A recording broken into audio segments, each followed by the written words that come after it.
धूप और छांव की तरह हमारे जीवन में सुख और दुख आते रहते हैं।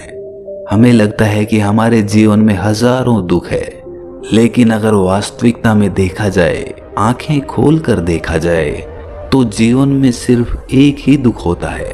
और वो दुख क्या है? इस बोध कहानी के माध्यम से हम समझ जाएंगे कि वो एकमात्र दुख क्या है और उसका समाधान क्या है। तो अपने दुख का निवारण करने के लिए इस कहानी को आखिर तक जरूर सुने। इससे पहले कि आप इस कहानी में खो जाएं, इस चैनल को सब्सक्राइब जरूर कर लें। तो चलिए कहानी शुरू करते हैं। एक गांव में सबल नाम का एक आदमी रहता था। वो अपने जीवन से बहुत निराश था। उसकी निराशा का कारण ये था कि वो अभी तक कुछ भी नहीं करता था। उसके घर वाले उसे दूसरों का उदाहरण देकर ताने मारते थे और कहते थे कि वो सब तो कामयाब हो गए और तू यहीं का यहीं रह गया। जब भी वो कहीं बाहर जाता तो लोग उससे पूछते कि तुम क्या कर रहे हो भाई, और उसे ये कहने में बहुत शर्म महसूस होती कि वो अभी कुछ नहीं कर रहा, कुछ करने की कोशिश कर रहा है। धीरे धीरे उसने लोगों से मुंह छिपाना शुरू कर दिया। उसका दुख इतना बड़ा था कि उसको लगता था कि वो धरती पर एक बोझ है और उसके बस में कुछ भी करना नहीं है, वो कुछ कर ही नहीं सकता। तो वो जी कर क्या करेगा? उसे अब मर जाना चाहिए। वो अकेले में बैठकर रोता और भगवान को दोष देता। एक दिन उसने नगर में एक गुरु को देखा जो दुख के ऊपर अपना प्रवचन दे रहे थे।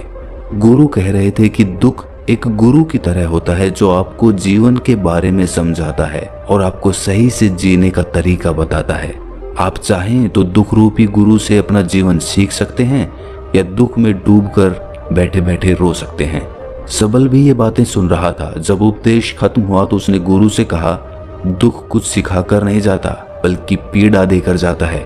दुख की पीड़ा अनंत होती है। ऐसा लगता है कि इसके बाद कुछ नहीं मिलने वाला, कुछ नहीं होने वाला। मृत्यु भी उसके सामने कम लगती है। गुरु ने पूछा कि क्या दुख है तुम्हें? सबल ने अपनी सारी परेशानी गुरु को बता दी और कहा कि मेरे दुख का आपके पास कोई समाधान नहीं है।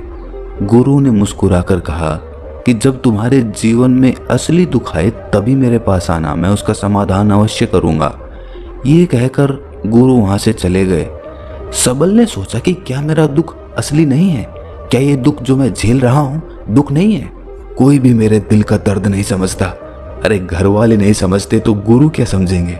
अपने दुखों से परेशान होकर सबल ने एक निर्णय लिया कि वो कुछ करके दिखाएगा। उसने एक छोटा सा व्यापार शुरू किया। उसे उसके व्यापार में सफलता नहीं मिल रही थी, पर उसके घर वाले बहुत खुश थे कि वो कुछ तो प्रयास कर रहा है। धीरे धीरे उसे सफलता मिलने लगी और फिर उसने रफ्तार पकड़ ली। वो 2 सालों के भीतर ही एक बड़ा व्यापारी बन गया। अब उसके आसपास काफी लोग थे जो उसे पसंद करते थे, जो उसकी चिंता करते थे, जो उसके कार्यों की सराहना करते थे, प्रशंसा करते थे।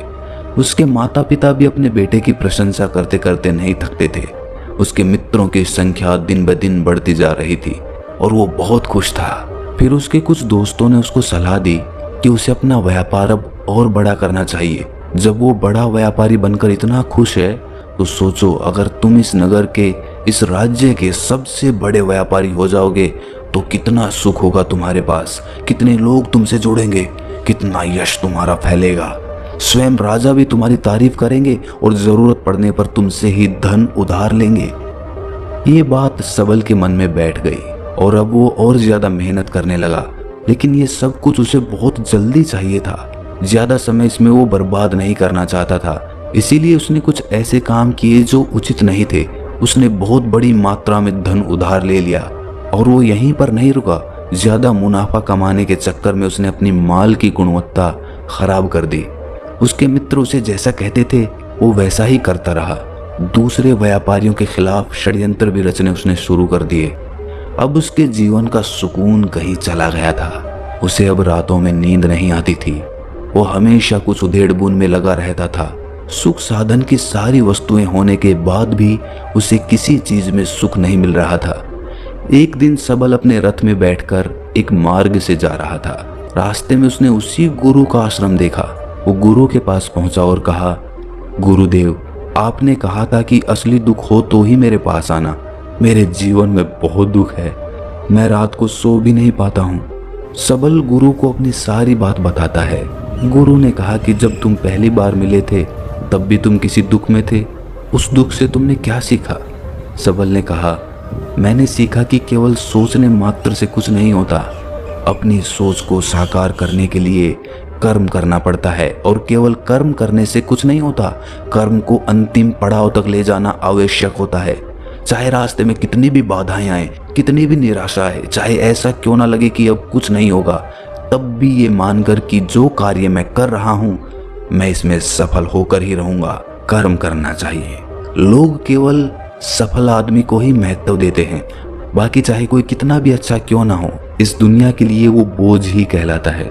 गुरु मुस्कुराए और कहा, जब तुम्हारे जीवन में असली दुख आए तब मेरे पास आना, मैं उसका समाधान अवश्य करूंगा। सबल फिर से आश्चर्यचकित हो गया कि ये दुख क्या असली दुख नहीं है? असली दुख और होता क्या है? लेकिन उसने कुछ नहीं बोला। सबल ने गुरु को एक घड़ा भेंट किया जो सोने के सिक्कों से भरा था। घड़े को देखकर गुरु ने कहा कि इस घड़े को वहां उस पेड़ के नीचे गड्ढा खोद कर दबा दो, ये मेरे किसी काम का नहीं है। सबल ने ऐसा ही किया और वो वहां से चला गया। धीरे धीरे सबल को व्यापार में घाटा होने लगा, उसकी धन संपदा धीरे धीरे घटने लगी और एक ऐसा समय आया जब उसके ऊपर बहुत कर्जा हो गया था। लेकिन वो निश्चिंत था क्योंकि कर्जा उसके मित्रों द्वारा ही उसे दिया गया था। वो सोचता था कि उसके मित्र उसके बुरे समय में उसका साथ देंगे, पर ऐसा कुछ नहीं हुआ। सबसे पहले उसके मित्रों ने ही अपना उधार धन उससे मांगना शुरू कर दिया, ना देने पर जान से मारने की धमकी तक दी। उसके शुभ चिंतक, उसके चाहने वाले सब उससे दूर होते चले गए। उसके पिता उसकी गलतियों को उसे गिनवाने लगा। उसकी सारी संपत्ति नीलाम हो गई, उसके पास कुछ नहीं बचा। वो सड़क पर आ गया। उसने अपने पिता से सहायता मांगी। पिता ने कहा कि मेरे पास तो ये थोड़ी सी संपत्ति है, अगर मैं तुम्हें ये दे दूं तो मैं तुम्हारी माँ को कहाँ रखूंगा?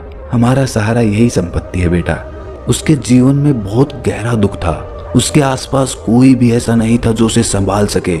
इस धोखे की वजह से वो टूट गया था। लगता था कि जीने का कोई मतलब नहीं है, मृत्यु ही एकमात्र सहारा है। वो मरने के लिए एक नदी की तरफ जा ही रहा था, तभी रास्ते में उसे याद आया कि गुरु ने कहा था कि जब उसके जीवन में असली दुख आए तो वो उनके पास आए और वो उसके दुख का समाधान कर देंगे। सबल गुरु के पास गया और उसने गुरु को सारी बात बताई और कहा कि मेरे दुख का समाधान कीजिए गुरुदेव। गुरु ने कहा कि जब तुम्हारे जीवन में असली दुख आए तभी मेरे पास आना, मैं उसका समाधान अवश्य कर दूंगा। सबल ने कहा कि असली दुख क्या होता है ये असली दुख गुरुदेव? क्या अब मेरे जीवन में जो घट रहा है वो दुख नहीं है?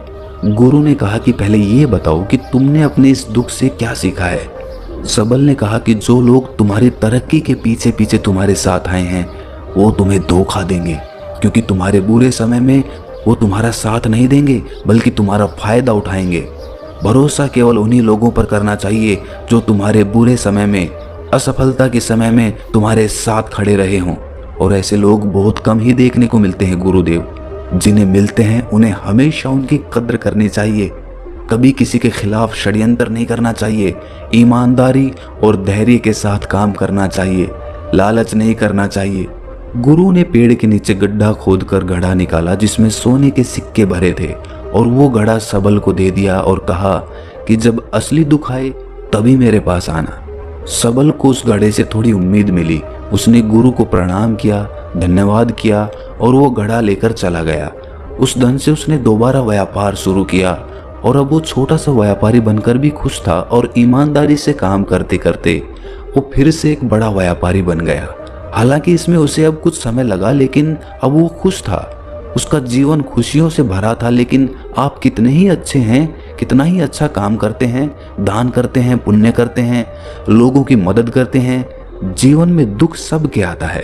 तो सबल के जीवन में भी फिर से दुख आया। उसके माता पिता की मृत्यु हो गई। वो दोनों एक ही दिन मृत्यु को प्राप्त हो गए। सबल अपने माता पिता से बहुत प्रेम करता था, इसीलिए उसे बहुत गहरा आघात लगा। वो उन्हें शमशान ले गया, वहां पर उनकी अंतिम क्रिया की। सबल ने जब उन्हें चिता में जलते हुए देखा तो उसका मन बेचैन हो उठा। उसके मन में हजारों सवाल खड़े हो गए। वो घर वापस आया तो उसने अपने माता पिता की संपत्ति को देखा जिसके लिए वो हमेशा लड़ते रहते थे।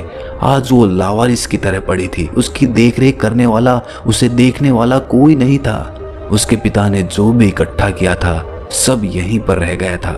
एक दिन पहले तक भी वो अपनी संपत्ति के लिए किसी से भी लड़ने के लिए तैयार थे, लेकिन आज सब कुछ खत्म हो चुका था। उसका मन बहुत बेचैन हो रहा था। लग रहा था जैसे कुछ खाली है, कुछ अकेलापन सा है, कुछ डर है, कुछ है जो समझ नहीं आ रहा। इसीलिए वो गुरु के पास पहुंचा। गुरु ने सबल को देखते ही कहा कि क्या कोई दुख है? सबल ने कहा कि जीवन में वैसे तो कोई दुख नहीं है गुरुदेव, सब ठीक ही है, सब सुखी हैं, पर आज मेरे माता पिता की मृत्यु हो गई और मेरा मन बहुत दुखी है। गुरु ने कहा कि इसमें दुखी होने वाली क्या बात है? एक दिन तो सबके प्रियजनों को मर जाना ही है। जीवित तो यहाँ कोई नहीं रहा और ना ही कोई रहेगा। तुम भी एक दिन मर जाओगे, हो सकता है कल, या कहो आज, या कहो तो अभी भी तुम मर सकते हो। सबल ने कहा कि गुरुदेव आप ये क्या कह रहे हैं, मैं भी मर जाऊंगा? अरे मैं तो अभी जवान हूं। गुरु ने कहा कि प्यारे, इस भ्रम में मत जीना कि मृत्यु बूढ़ों को ही आती है। बूढ़ों के सामने जवान भी मर जाते हैं, बच्चे मर जाते हैं। मृत्यु का किसी की उम्र से कोई लेना देना नहीं है। गुरु के मुख से ये बातें सुनकर सबल वहां से चुपचाप चला गया, पर उसका मन जैसे बेचैन हो गया था। वो कुछ खालीपन सा महसूस कर रहा था। दिन रात वो अपने बारे में ही सोचता रहता कि वो क्या कर रहा है, वो क्या है, क्यों है, कैसे है, हम क्या हैं, हम क्या करने आए हैं यहाँ पर? क्या बस चीजों का उपभोग करना और मर जाना ही जीवन का असली मतलब होता है? उसे कोई जवाब नहीं मिल रहा था और उसका दुख बढ़ता ही जा रहा था। कुछ दिन बाद वो वापस उसी गुरु के पास पहुंचा और गुरु को सारी बात बता दी। गुरु मुस्कुराए और गुरु ने कहा कि आज पहली बार तुम्हारे जीवन में असली दुख उत्पन्न हुआ है। वास्तव में यही है जो दुख कहलाने लायक है कि हमें पता ही नहीं है कि हम क्या कर रहे हैं, क्यों हैं, कैसे हैं, कौन हैं हम और हमें क्या करना है। सबल ने कहा गुरुदेव मेरे दुख का समाधान कीजिए। गुरु ने कहा कि हम सब अपने जीवन भर क्या इकट्ठा करते रहते हैं। सबल ने कहा कि गुरुदेव सभी लोग धन संपत्ति, मान सम्मान, प्रेम, परिवार, मित्र, शत्रु, पद प्रतिष्ठा इकट्ठा करते रहते हैं। गुरु ने कहा कि क्या इनमें से कुछ भी इकट्ठा करके हम अपने साथ ले जा सकते हैं? सबल ने कहा कि नहीं गुरुदेव, इनमें से तो कुछ भी साथ नहीं ले जाते। मेरे माता पिता के साथ भी कुछ नहीं गया, सब तो यहीं पर छूट गया। गुरु ने कहा ध्यान से समझना, इस दुनिया में हम जिसे इकट्ठा करते हैं उसे हम कभी इकट्ठा करते ही नहीं। सभी चीजों को देखते हैं लेकिन उसे देखते ही नहीं। जिसे हमें इकट्ठा करना है वो है हम खुद। हमें इस दुनिया में अपने आप को इकट्ठा करना है ताकि जब हमारी मृत्यु हो तब हम एक हो सकें और अपने आप को पहचान सकें। हम बटे हुए हैं प्रेम में, नफरत में, क्रोध में, क्रूरता में, धन में, संपत्ति में, पद में, प्रतिष्ठा में, सम्मान में, पहचान में, धर्म में, जाति में, दूसरों को लूटने में और अपने आप को लुटाने में, और ऐसे ही हजारों लाखों वासनाओं में हम बटे पड़े हैं। हम टुकड़ों में जीवन जी रहे हैं। हमारी चेतना कभी भी एक नहीं हो पाती। हमारी ऊर्जा शक्ति बिखर गई है। इसीलिए हमारे पास इतना भी समय नहीं है या इतनी भी शक्ति नहीं है कि हम मुड़कर अपनी ओर देख सकें। वास्तव में लोग जिंदगी भर जिन्हें दुख दुख कहकर चिल्लाते रहते हैं और उनका समाधान खोजते रहते हैं, उन्हें उनका समाधान कभी मिलेगा ही नहीं, क्योंकि जिन्हें वो दुख कहते हैं वो दुख है ही नहीं। इसीलिए यहाँ किसी को कभी उनके दुख का समाधान नहीं मिलता। वो बस एक परिस्थिति से छूटकर दूसरी परिस्थिति में फंस जाते हैं। जैसे वो पहली समस्या में रो पड़ते थे वैसे ही वो दूसरी समस्या में रो पड़ते हैं। हमेशा ही एक समाधान नजर आता है, वो है मृत्यु, पर वो भी कोई समाधान नहीं है। इसीलिए इन सब का अगर परम समाधान चाहिए तो अपने आप को इकट्ठा करो, अपनी ऊर्जा को इस संसार से वापस खींचो, उसे एकत्रित करो, अपने ऊपर ध्यान दो, अपने पर ध्यान लगाओ। मृत्यु से पहले अपने आप को पहचान लो, ऐसे ही बिखरे हुए मत चले जाना। सबल ने कहा तो क्या गुरुदेव हमें ये संसार छोड़ देना चाहिए, अपनी इच्छाओं को मार देना चाहिए, धन संपत्ति इकट्ठी नहीं करनी चाहिए? क्या हमें यहाँ किसी से प्रेम भी नहीं करना चाहिए? गुरु ने कहा तुमसे इच्छाएं, कामनाएं और वासना ऐसे ही निकलती है जैसे पहाड़ से कोई पत्थर गिर रहा हो, जिस पर पहाड़ का कोई नियंत्रण ही नहीं है सिवाय देखने के और परेशान होने के। जब तुम एकत्रित हो जाते हो तब जो भी तुम करते हो वो सब नियंत्रण में रहता है, तब इच्छाएं भी तुम्हारी इच्छा से निकलती है। सबल ने कहा, गुरुदेव, आपने मेरे सच्चे दुख का निवारण कर दिया है, आपका बहुत आभारी हूं। अब मैं अपने आप को एकत्रित करूंगा गुरुदेव। मानव शरीर में बहुत ऊर्जा है, बहुत शक्ति है, पर वो बेकार की चीजों में बंट कर रह गई है, व्यर्थ की चीजों में लगी रहती है। दोस्तों, अक्सर हम ऊपर वाले से सवाल करते हैं कि हमारे जीवन में इतने दुख क्यों हैं। हम सभी के मन में ये सवाल उठता है और इसका जवाब है कि वो परमात्मा हमें उस परम दुख तक ले जाना चाहता है, उस सबसे बड़े दुख तक ले जाना चाहता है, जहां पर हमें पता चल सके कि इंसानी आत्मा का असली दुख क्या है। और वो दुख है अपने आप को ना पहचान पाना, अपनी शक्तियों को ना पहचान पाना, अपने आप को इकट्ठा ना कर पाना, अपने आप पे नियंत्रण ना कर पाना। हमारे जीवन में यही दुख होता है, लेकिन इस दुख को ना देखकर हम सभी प्रकार के दुख देखते हैं, लेकिन इस दुख पर हमारा कभी ध्यान ही नहीं जाता। और वास्तव में होना ये चाहिए कि जब हमारे जीवन में दुख आते हैं तो हमारी सोच वहां पर जानी चाहिए कि मैं क्यों हूं, मैं क्या हूं। और जब ये एकमात्र दुख आपके जीवन में आपको नजर आता है, तब आप ध्यान की तरफ बढ़ते हैं, तब आप अपने आप को खोजने की तरफ चलते हैं। तो दोस्तों, कैसी लगी आपको ये कहानी कमेंट सेक्शन में ज़रूर बताना, और अच्छी लगी तो इस चैनल को सब्सक्राइब करना ना भूलें।